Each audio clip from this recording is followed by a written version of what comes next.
This is Billionaire Road, meaning if you're a billionaire and want to come live in New York, you'll probably be living in one of those three buildings. When I see that apartment worth $100 million in those videos, one of those three. In New York City, there's a single street where apartments have sold for more than entire office towers. A street where billionaires compete for views. A street lined with some of the tallest and most expensive residential buildings ever constructed. Today, it's known around the world as Billionaires Row. But what makes this story so fascinating is that none of it was supposed to happen. Because 57th Street wasn't originally built for billionaires. So how did one ordinary Manhattan street become one of the most expensive addresses on Earth? If you stand on 57th Street and look north, you'll see the reason everything changed: Central Park. Over 840 acres of protected green space sitting in the middle of Manhattan.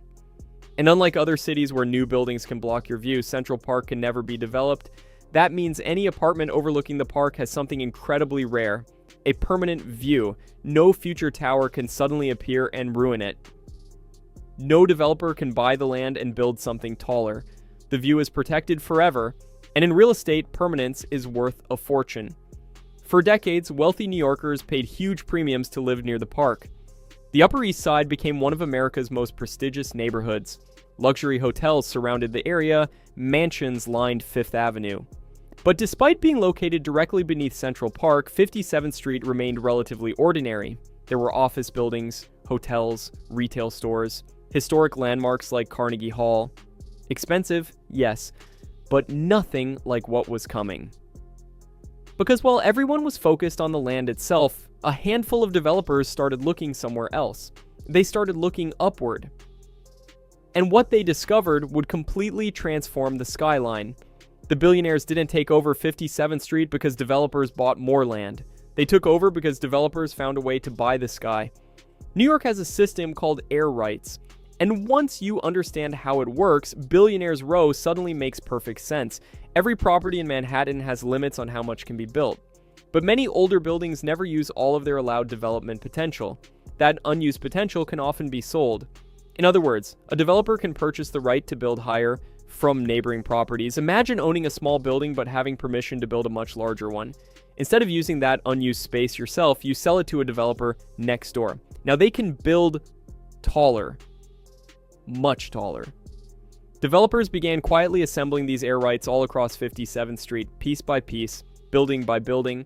Churches sold them, historic buildings sold them, property owners sold them, and eventually developers had accumulated enough rights to create something Manhattan had never really seen before.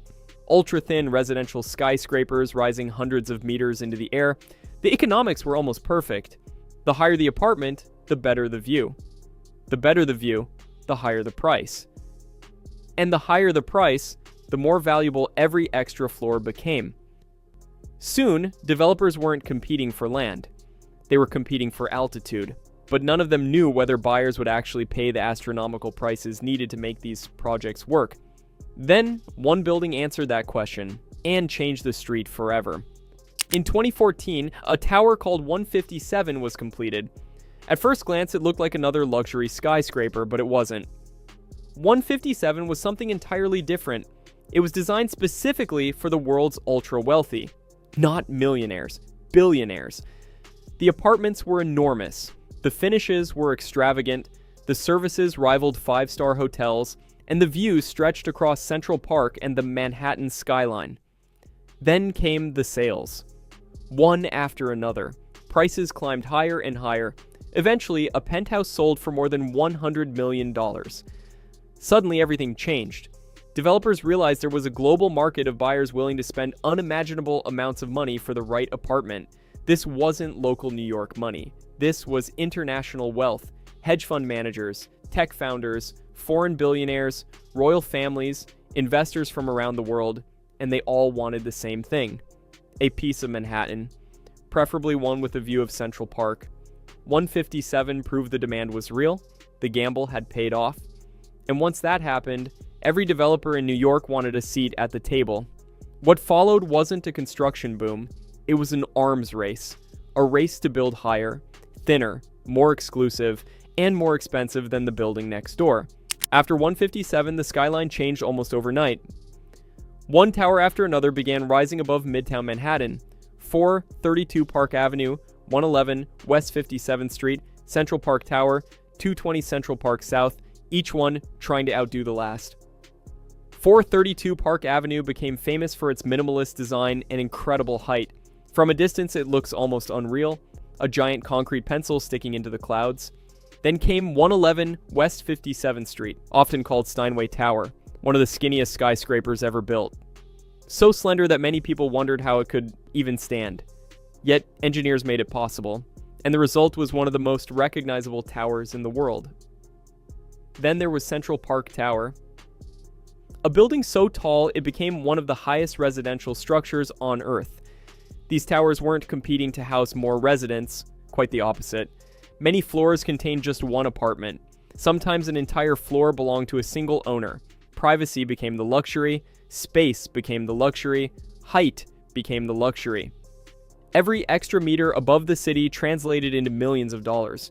But while the buildings were impressive, the buyers were even more fascinating, because the people purchasing these apartments weren't always looking for homes. They were buying something else entirely. To most people, spending $50 million, $100 million, or even $200 million on an apartment sounds insane. But for many buyers on Billionaires Row, the apartment wasn't really the point. The apartment was the asset. Think about it. If you're worth several $billion, where do you store your wealth? Stocks can fall, currencies can fluctuate, governments can change policies. But prime Manhattan real estate has long been viewed as one of the safest assets in the world, especially property overlooking Central Park. For many buyers, these apartments became something similar to a giant safety deposit box, a place to preserve wealth, a hedge against uncertainty, a trophy asset in one of the world's most important cities. And unlike a private island or a mega yacht, a Manhattan penthouse is relatively easy to maintain. Many owners barely lived there. Some visited only a few weeks each year. Others treated them almost like collectibles. That created a strange reality. Some of the most expensive apartments on Earth sat empty for much of the year. Entire towers lit up only partially at night. Buildings filled with homes, but surprisingly, few residents. And that began raising questions. Questions about what these towers meant for New York. Questions about who the city was really being built for. And soon, the backlash arrived. To some people, Billionaires Row is a remarkable success story. A showcase of engineering, a showcase of architecture, a showcase of what private investment can achieve. But to others, it represents something very different. Critics argue that these towers became symbols of inequality. While housing affordability became a growing issue across New York, some apartments were selling for hundreds of millions of dollars. While ordinary residents struggled with rising costs, luxury towers continued reaching new heights. There were also concerns about the shadows cast across Central Park, the impact on the skyline, and the growing number of homes that appeared vacant. Supporters argued that wealthy buyers have always been part of New York, that luxury development creates jobs, that the city benefits from investment. Critics argued that the tower served global wealth more than local communities. Regardless of which side people take, one thing is undeniable. Billionaires Row changed New York forever. The skyline looks different because of it. The luxury market looks different because of it. And the idea of what a residential building could be was completely redefined, because before Billionaires Row, luxury apartments were expensive. After Billionaires Row, they became trophies, pieces of architecture designed as much for status as for living.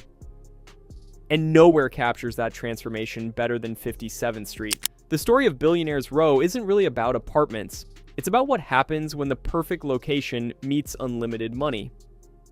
Developers found a way to buy the sky. Billionaires found a way to own a piece of it.